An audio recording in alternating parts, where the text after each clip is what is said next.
Super warm welcome, and good morning, everyone. It's Creative Mornings.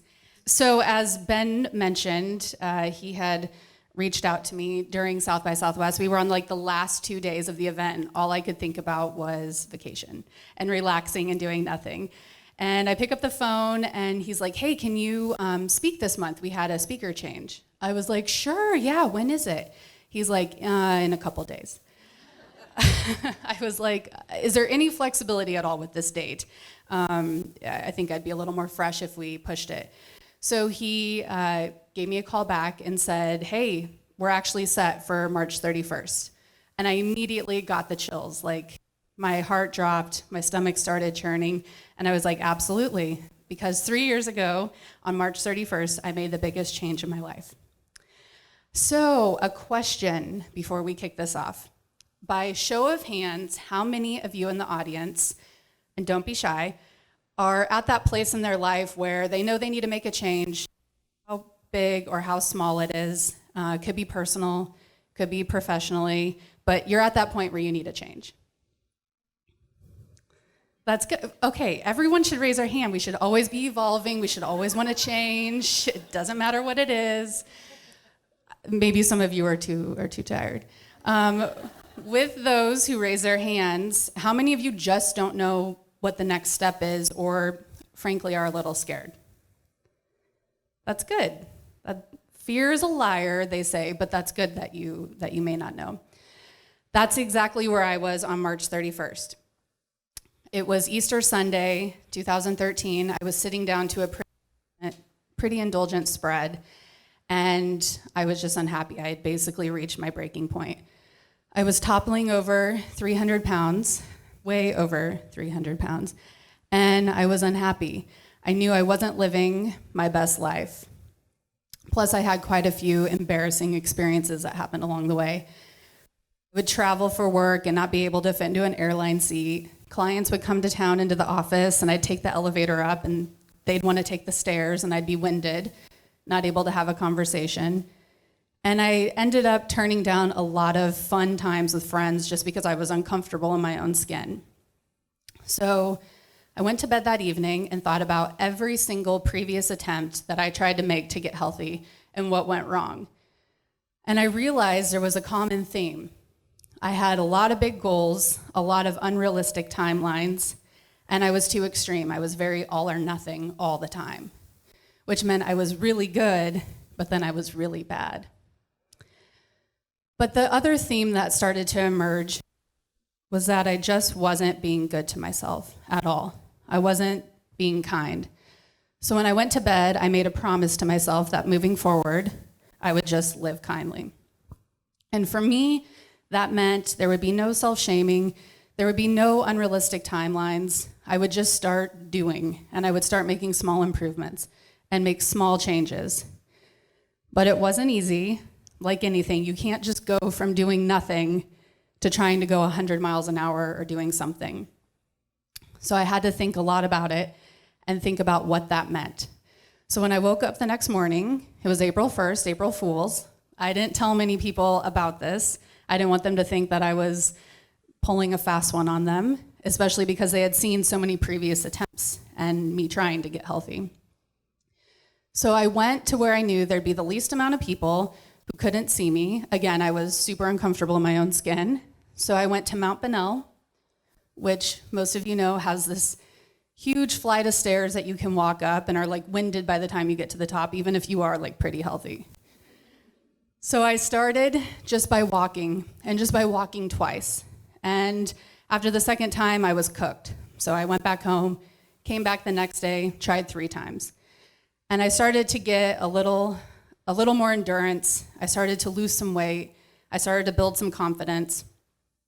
That led to me trying a spin class for the first time, which was still kind of a safe space for me. It was a dark room. I could sneak in a minute before class started, book a bike in the back, sneak out right before the class ended. I had somewhere to be, but really I just didn't want anyone to see me. 1 time a week ended up turning into 3, ended up turning into 5. Was losing a lot of weight. When you make big changes like that, or even small changes like that, a lot of big things start to happen. And before I reached my year mark, I had ran my first half marathon. So I know, I look at that picture, I'm like, damn. And that was a really interesting moment and an awesome moment for me. But what was even cooler was what happened along the way to that point. I started sharing my story on social media, something I'd never really done before. Posting anything from my struggles to my accomplishments. You can see the Mount Bonnell stairs in that picture. You can see the bike on the top, which was 21, which was in the back. You could see bike 4, which was the bike in the front when I finally got enough confidence to move up to the front row, get there 10 minutes early, start talking to people and leave. I started to build this community at the same time. The more I shared, the more transparent and open I was. The more I talked about not being able to fit into an airline seat and then posting a picture of me fitting in that seat. It seemed like wherever I turned, I had this community of not just friends of mine on Facebook or Twitter or Instagram, but people everywhere, people in the community. When I ran my first half marathon, I had no idea that there would be people holding signs, wishing me well. The top right photo is a spin class that was devoted to me for my favorite movie, which is Pitch Perfect. We did a theme ride when I hit my year mark, and it seemed like everywhere I turned, I had this community of people. So it really helped change my perspective on how transparent and open I was and how I started to tell my story, all from 2 words of living kindly and just being good to myself. So I really learned in this process that by sharing your story and being transparent, you open yourself up to this whole new tribe that you couldn't really predict beforehand. There were a lot of important people, and there still are, who have been a part of this process and journey. But one person sticks out in particular, and that's my friend Peyton. Peyton was training for an Ironman and had this genius idea that I do the MS 150 with her. I don't know how many of you are familiar with that, but it's a 2-day charity ride from Houston to Austin, which is about 150 miles. I had only done a 45-minute spin class, so I don't know why she thought I could do a 150-mile bike ride. But I believed her when she said I could. So we went out. I bought my first road bike. I saved $500, which is not enough if you have ever purchased a road bike for something like this. So about $3,000 later, and 2 days on the road, I completely exceeded my expectations. I had no idea I was capable of doing something like that. So she really had me thinking about what I actually was capable of doing and really started to help build my confidence. Losing the weight was one thing, but by someone telling me I could do something was an entirely different thing. Well, then I had another friend, Ashley, who had another crazy idea. She was also training for an Ironman and said, you should do a triathlon. I had no idea how to swim. I mean, I could run if I had to. And I just finished that 2-day bike ride in Houston, so I thought, okay, fine. It's the worst that could happen. Nothing bad happened. I ended up placing top 10 in my age group. There were 11 people, but I never tell that anecdote. But Ashley once again started to help me realize my potential and what I was capable of doing. And along this way, I started to learn confidence in an entirely different way, at being outside of my comfort zone the entire time. So during that time, I had basically hit my year mark, and I was able to share my story in Camille Styles, which is a national website. And I realized that my story started to trickle further out than the community and that tribe that I had known. It started to hit nationally, and people were reaching out and asking me about this mantra that I had about living kindly. I started writing a monthly column for Camille that I got to title Living Kindly. And I was able to share my story in a completely different and transparent light, much different than I had before. And this is when I really started to notice that the confidence trickled into other areas of my life. At work, I started to step outside of my comfort zone, started to lead more, started to take on more projects. I was recognized in a national publication for my work in Marie Claire. I was so stoked. I got to meet Snoop Dogg, and there's just a photo, but I really felt like I was on top of the world at that moment, and it had less to do about the weight loss and more to do about understanding confidence and my capabilities. During that time, when everything was sort of trickling into other areas of my life, a brand that I really admired, it's a cycling and lifestyle brand, Rafa, had put a call out for women to apply to their ambassador program. I was kind of nervous. I was new to cycling. I only rode for fun and had done the MS 150 in a triathlon and maybe led some, group rides on the weekend, but nothing major. And I was a little hesitant, but I had another important person in my life, Nicole, my sister, tell me, just do it. You have all this good stuff going for you. You've built this confidence, just try. So I did, and I actually just watched the video a couple days ago, and it brought me so much happiness. You can see on my face, I'm so excited talking about being transparent and open and honest and sharing my story that I wasn't a traditional cyclist. The community probably didn't even know who I was. I led a few rides. I got dropped on a lot of rides, which means they leave you behind. But that I just had a lot of passion and heart in cycling, and that I would love to pass that on to someone else. It helped me gain a lot of confidence and push me outside of my comfort zone. I thought that was more important than being number one all the time. So I found out a week later that I got the ambassadorship, and I was so stoked. It was that entire process that I really realized, and I changed my perspective on this, that the only person who was ever really holding me back was myself. So Rafa brought together all 18 of us North American ambassadors to the Texas Hill Country for a 3-day weekend of riding, getting to know one another, getting to know the brand a little bit better. And it was an awesome time. I was completely outside of my comfort zone, having a blast. We got to learn from a couple pros in the industry who gave us their tips to bring back to our communities, and we learned a lot about leadership.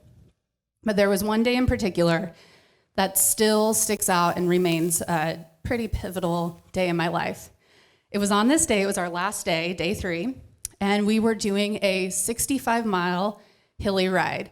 So there's 8 of us in that group, and that was my group for the day. In the morning, we were called out into our little groups, and one by one, I started looking at my group, and I was like, okay, fast. She's on the podium every weekend because I follow her on Instagram. Fast, so fast, really fast, and then me. So I went over to one of the gals at Rafa, and I was like, did you mean this? Did you mean for me to be in this group? And she's like, yes, this is your group, go have fun. And I was like, oh, because I didn't know if you wanted me with like maybe that group and some of like the helpers that we've had this weekend. And no? Okay, all right. So we took off, and we were five minutes in, if that, and we were on our very first climb. And all of a sudden, I started to drag a little and tail back and I was starting to heavy breathe, and I could see the rest of the ambassadors just like little dots popping up the hill. And I was like, great, this is gonna be a long day. So I put my head down, and I just tried to go as hard and as fast as I could.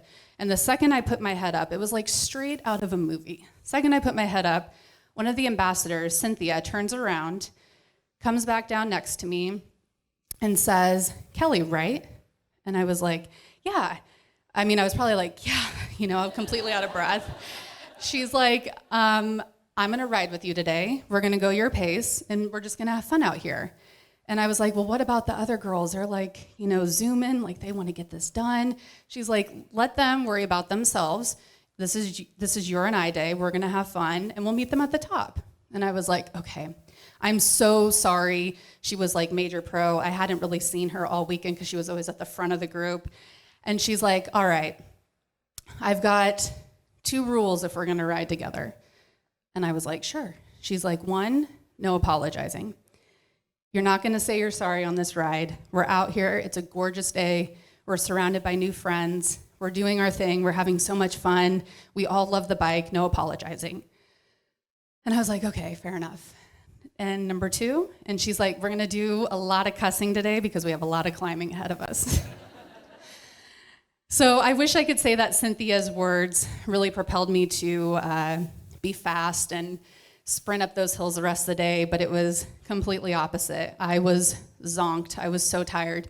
This is a picture of us on the side of the road as we're about 20 miles outside of town. And I was slow. I was pulling the group behind. And a van pulls up, one of our vans, and says, hey, we're heading back to the site right now. Does anybody want to ride? So I was like, girls, I've learned so many lessons. It's been great. Let me just get in the van. You guys take off. I'm really sorry. And then I kind of cut myself off from the sorry. And one of the ambassadors stepped in. Her name was Abby. And without hesitation said, if you're in, we're in.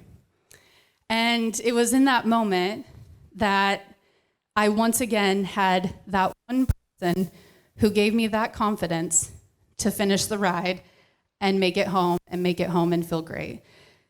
So it was a whole nother tribe, a whole nother community that I found without even really looking for it. And it was in that moment that I realized that I needed to stop apologizing when I was out there trying my hardest and doing my best. And I thought about this outside of cycling. I thought about how many times I was in a meeting and raised my hand, oh, excuse me, I'm sorry, this might be a dumb question, but we should radically change this, or can we do this? And it would be a really epic idea, but I started it with saying I was sorry. Or whatever we say we're sorry for. That stuck with me for a very long time. Okay, so speaking of getting dropped, which again means you're riding and you're trailing behind and no one's there waiting for you.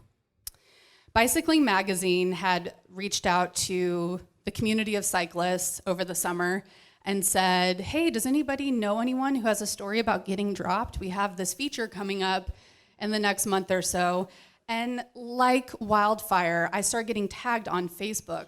Like, you should talk to Kelly Krause. Hey, Kelly Krause, do you know so-and-so? Oh, definitely talk to Kelly Krause. And I was like, I get it. I get dropped. I'm trying not to, but I do it. So I was kind of like, you're not really proud about getting dropped. Like, I'll mention it, but I don't really want a national magazine talking about it. But I had been so transparent and had really found my community this entire time by doing so.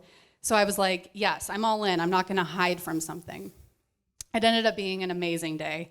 They hired a local photographer. We got up super early. We watched the sunrise. We went to my all-time favorite place for climbing, where I knew I could actually climb, and I was by myself, so nobody could drop me. My sister was there driving the car. A photographer was on the back. It was amazing.